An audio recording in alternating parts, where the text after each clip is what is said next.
ನಮಸ್ಕಾರ ವೀಕ್ಷಕರೇ, ನಮ್ಮ ಯೂಟ್ಯೂಬ್ ಚಾನಲ್ಗೆ ನಿಮಗೆಲ್ಲ ಸುಸ್ವಾಗತ. ಇಂದು ನಾವು ನಂಜನಗೂಡಿನಲ್ಲಿ ನಡೆಯುತ್ತಿರುವ ಗೌತಮ ಪಂಚರಥೋತ್ಸವದ ಬಗ್ಗೆ ಸಂಪೂರ್ಣ ಮಾಹಿತಿಯನ್ನು ನೀಡಲಿದ್ದೇವೆ. ಅದಕ್ಕೂ ಮೊದಲು ನಮ್ಮ ಯೂಟ್ಯೂಬ್ ಚಾನಲ್ನ ಸಬ್ಸ್ಕ್ರೈಬ್ ಮಾಡಿಕೊಳ್ಳಿ, ಪಕ್ಕದಲ್ಲಿ ಕಾಣುತ್ತಿರುವ ಬೆಲ್ ಬಟನ್ನ ಕ್ಲಿಕ್ ಮಾಡಿ.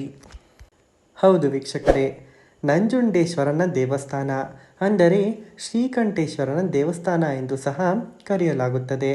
ಇದು ನಮ್ಮ ಕರ್ನಾಟಕ ರಾಜ್ಯದ ಅತ್ಯಂತ ದೊಡ್ಡ ದೇವಸ್ಥಾನವಾಗಿದೆ. ಅಷ್ಟೇ ಅಲ್ಲ, ನಮ್ಮ ದಕ್ಷಿಣ ಭಾರತದ ಹಿಂದೂ ತೀರ್ಥಯಾತ್ರೆಯ ಪಟ್ಟಣವಾಗಿರುವ ನಂಜನಗೂಡಿನಲ್ಲಿರುವ ಪುರಾತನ ದೇವಸ್ಥಾನವಾಗಿದೆ ಶ್ರೀಕಂಠೇಶ್ವರನ ದೇವಸ್ಥಾನ.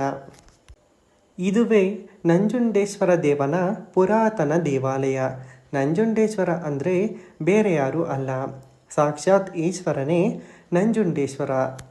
ನಂಜನಗೂಡಿನ ಶ್ರೀಕಂಠೇಶ್ವರನ ದೇವಸ್ಥಾನವು ಕಾವೇರಿ ನದಿಯ ಉಪನದಿಯಾದ ಕಪಿಲಾ ನದಿಯ ಬಲದಂಡೆಯಲ್ಲಿದೆ. ನಂಜನಗೂಡು ದಕ್ಷಿಣ ಪ್ರಯಾಗ ಅಥವಾ ದಕ್ಷಿಣದ ಕಾಶಿ ಎಂದು ಕರೆಯುತ್ತಾರೆ. ಇಷ್ಟೆಲ್ಲ ವಿಶೇಷತೆ ಇರುವ ನಂಜನಗೂಡಿನಲ್ಲಿ ನಡೀತಾ ಇರೋದು ನಂಜನಗೂಡಿನ ಶ್ರೀಕಂಠೇಶ್ವರನ ಗೌತಮ ಪಂಚರಥೋತ್ಸವ.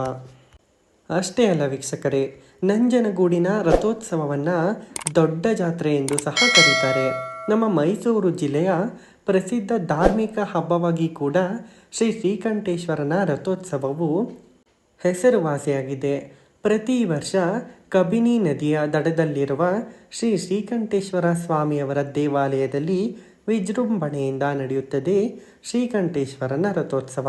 12ನೇ ಶತಮಾನದ ಇತಿಹಾಸ ಇರುವ ಈ ಜಾತ್ರೆಯಲ್ಲಿ 5 ಭವ್ಯ ರಥಗಳು ಅಂದರೆ ಪಂಚಮಹಾರಥೋತ್ಸವ ಮೆರವಣಿಗೆ ಆಗುತ್ತದೆ.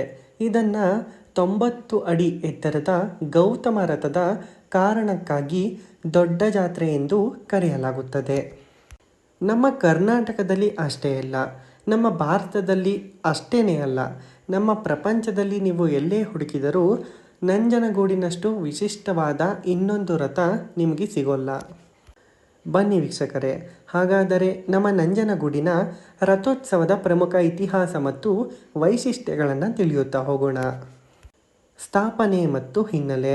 ಹೌದು, ಈ ರಥೋತ್ಸವದ ಸ್ಥಾಪನೆ ಮತ್ತು ಹಿನ್ನೆಲೆಯನ್ನು ನೋಡುವುದಾದರೆ 12ನೇ ಶತಮಾನದಲ್ಲಿ ಚೋಳರಾಜರು ಈ ದೇವಸ್ಥಾನವನ್ನು ನಿರ್ಮಿಸಿದರು ಮತ್ತು ನಂತರ ಹೊಯ್ಸಳರು ಹಾಗೆಯೇ ಮೈಸೂರು ಒಡೆಯರು ಇದರ ಅಭಿವೃದ್ಧಿಗೆ ಕಾರಣರಾದರು. ಪಂಚಮಹಾರಥೋತ್ಸವ. ರಥೋತ್ಸವದಂದು ಕ್ರಮವಾಗಿ ಮೊದಲನೇದಾಗಿ ಗಣಪತಿ, ಚಂಡಿಕೇಶ್ವರ, ಸುಬ್ರಹ್ಮಣ್ಯ, ಪಾರ್ವತಿ ಮತ್ತು ಅತ್ಯಂತ ಮುಖ್ಯವಾಗಿ ಶ್ರೀಕಂಠೇಶ್ವರ ಸ್ವಾಮಿಯ ಅಂದರೆ ಗೌತಮ ರಥ 5 ತೇರನ್ನು ಎಳೆಯಲಾಗುತ್ತದೆ. ಇದರಲ್ಲಿ ವಿಶೇಷ ಅಂದರೆ ಗೌತಮ ರಥ, ಅದನ್ನು ದೊಡ್ಡ ತೇರು ಅಂತ ಕೂಡ ಕರೀತಾರೆ. 90 ಅಡಿ ಎತ್ತರ ಹಾಗೂ ಸುಮಾರು 110 ಟನ್ ತೂಕದ ಈ ರಥವು ಈ ಜಾತ್ರೆಯ ಮುಖ್ಯ ಆಕರ್ಷಣೆ ಆಗಿದೆ. ಇದನ್ನು ಸಹಸ್ರಾರು ಭಕ್ತರು ಒಂದೇ ಸಮಯದಲ್ಲಿ ಎಳೆಯುತ್ತಾರೆ.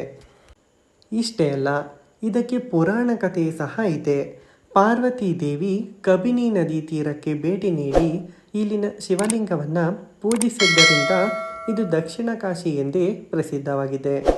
ಅದಕ್ಕಾಗಿಯೇ ನಮ್ಮ ನಂಜನಗೂಡನ್ನು ದಕ್ಷಿಣ ಕಾಶಿ ಎಂದು ಕರೆಯುತ್ತಾರೆ. ಶ್ರೀಕಂಠೇಶ್ವರನ ರಥೋತ್ಸವವು ಅದ್ಧೂರಿಯಾಗಿ ಆಚರಣೆಗೊಳ್ಳುವ ಸಮಯ. ಹೌದು ವೀಕ್ಷಕರೇ, ಇದು ಸಾಮಾನ್ಯವಾಗಿ ಮಾರ್ಚ್ ಅಥವಾ ಏಪ್ರಿಲ್ ತಿಂಗಳಲ್ಲಿ ಹುಣ್ಣಿಮೆಯ ಸಮೀಪದ ದಿನಗಳಲ್ಲಿ ಯಾವಾಗ ಮೀನಲಗ್ನ ಬರುತ್ತದೋ ಆ ಸಮಯದಲ್ಲಿ ಅದ್ಧೂರಿಯಾಗಿ ನಂಜನಗೂಡು ರಥೋತ್ಸವವನ್ನು ಆಚರಿಸಲಾಗುತ್ತೆ. ಈ ಐತಿಹಾಸಿಕ ರಥೋತ್ಸವವು ಕೇವಲ ಧಾರ್ಮಿಕ ಆಚರಣೆಯಲ್ಲದೆ ನಂಜನಗೂಡಿನ ಸಾಂಸ್ಕೃತಿಕ ಮತ್ತು ಆರ್ಥಿಕ ಚಟುವಟಿಕೆಗಳ ಕೇಂದ್ರಬಿಂದುವು ಸಹ ಆಗಿದೆ. ನೋಡಿದರಲ್ಲ ವೀಕ್ಷಕರೇ, ಇದಾಗಿತ್ತು ನಂಜನಗೂಡಿನ ರಥೋತ್ಸವದ ಒಂದು ಸಂಪೂರ್ಣ ಮಾಹಿತಿ. ಇದೇ ರೀತಿಯ ಹೆಚ್ಚಿನ ಮಾಹಿತಿಗಳಿಗಾಗಿ ನಮ್ಮ ಯೂಟ್ಯೂಬ್ ಚಾನಲ್ನ ಸಬ್ಸ್ಕ್ರೈಬ್ ಮಾಡಿಕೊಳ್ಳಿ. ಹಾಗೆಯೇ ಈ ವಿಡಿಯೋವನ್ನು ನಿಮ್ಮ ಸ್ನೇಹಿತರೊಂದಿಗೆ ಹಾಗೂ ಸಂಬಂಧಿಕರೊಂದಿಗೆ ಹಂಚಿಕೊಳ್ಳಿ. ವಿಡಿಯೋ ನೋಡಿದ್ದಕ್ಕಾಗಿ ಧನ್ಯವಾದಗಳು. Thanks for watching.